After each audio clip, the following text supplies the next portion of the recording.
brand new car or second hand car ang kukunin, which is more practical na sasakyan para sa'yo bilang isang empleyado. Ang video na ito ay tungkol sa alin ang pipiliin mo, brand new or second hand car? Alin ang hindi mas magastos or magastos?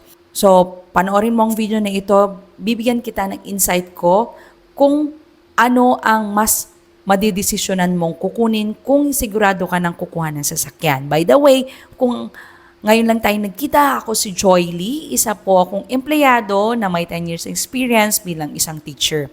Ang unang sasakyan ko is, yung sasakyan na 4 wheels is brand new.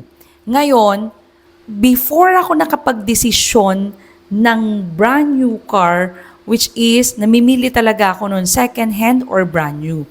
Ang una ko munang naging gamit pag-commute papunta sa trabaho no is motor. Pero yung motor ko ay second hand lang siya. Ngayon yung second hand na yon is hindi ko pabili kasi nga nung first month ko or kapag kapasok ko sa DepEd ay hindi ako nagkakasweldo agad. Kaya yun is binili ng nanay ko muna para sa akin. So, hindi akong nag-check ng papel.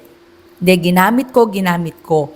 Pero every time na uuwi ako ng hapon or kada week or after 3 days is diretso ako ng talyer. Kasi papagawa ko yung motor. And may natitira pa naman akong savings mula sa dati kong trabaho sa private school. Tapos sabi ko, sakit sa ulo kasi lagi na lang ako doon. Kada week. Mababa na yung 1,000 pesos na gagastusin ko doon sa motor ko. Until nakita ko yung papel nung motor, sabi ko, kasi yung pinagbilihan ni mother ko is kakilala. So, nung chinek ko, hindi rin pala sa kanya yung yung motor. So sabi ko, kung hindi niya pangalan to, kasi lalaki yung pangalan ng papel is babae. So sabi ko, tas kada hapon, sabi ko, pag magkakasasakyan ako, is dapat brand new. Kasi that time is wala yung asawa ko. Nagtatrabaho siya ng malayo. So ako lang magdi-decide kasi ako ang driver, ako na magdi-decide at ako na yung bibili. So here comes na bumili na kami ng sasakyan. So, yung sasakyan na yon brand new. Ang napagdesisyonan ko nga kasi laging pumapali at ginawa ko dun sa motor, binenta ko at yung sa motor ko ulit na kinuha namin is brand new ulit. Doon na nagkaroon na ng mindset sa akin na hindi na ako magkakaroon ng second hand. Lalo na sabi ko pag sasakyan, mas mahal na tong gastusin. So, that is my realization, dire-diretso. And then, how many years na nakakalipas, sabi ko, hindi talaga ako bibili ng second hand. Kasi ngayon nakaranasan ko sa motor na sabi ko, kada hapon na lang nagkagastos ako. Here comes, bumisita yung isang friend namin dito sa bahay. OFW siya and then nag-cash siya ng sasakyan but it's not brand new. Ang ikinash niya ay kung 2016 o 2015 model yung sasakyan ko siya is mga medyo mas bago ng 2 to 3 years, 2018 ating sasakyan niya. Tapos sabi ko, Kuya, magkano cash mo sa sasakyan mo? Kasi cash niya binili. Sabi niya, 300 or 380. Tapos, bagong-bago. And then tinignan ko yung dashboard niya ng takbo ng sasakyan niya, kukunti pa lang. Nirarush ata nung nagbebenta. So, sabi ko, okay. Ang paano nyo tinignan, chinek nito, may mekaniko, ganyan yan. Ang dami niyang explanation.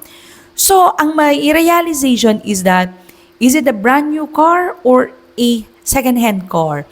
Kapag second-hand car, siguraduhin nyo lang na meron kayong mekaniko na pinagkakatiwalaan at ikaw din mismo kung marunong kang tumingin ng sasakyan since that's their experience. Pero sa akin naman is, since I am a lady driver at hindi ko alam kung paano tumingin ng sasakyan, at hindi ko rin alam kung paano tumingin ng history ng sasakyan. Kahit na sabihin nilang bagong labas at nagre-rush lang sila, hindi mo alam kung nabaha na ba yan o tumirik na ba yan. Kasi I have sa mga kamag-anak na binenta yung sasakyan nila dahil tumirik o nasunog yung makina and then pinaayos lang and then binentay. I don't know kung paano na yon, or yung iba sabi nila nababaha yung kanilang mga makina. I don't know din.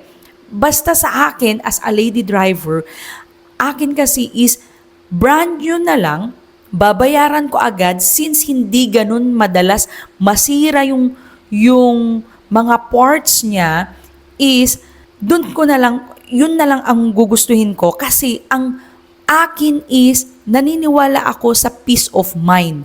Kasi yung karanasan ko nga sa motor na kada hapon na pumupunta ako sa talyer para magpaayos since wala akong aasahan. If you have someone to rely on, it's just okay. But for me, wala kasi na dito, wala akong aasahan na uutusan since yung asawa ko nga nagtatrabaho sa malayo. Ako na lang magpapaayos ng lahat. And if meron kang kasama na mapagkakatiwalaan or kilala ng pagkakatiwalaan na pagpapaayusan, buti nga yung pagpaayusan ko nun ng motor is kilala ko pero parang nagsawa din.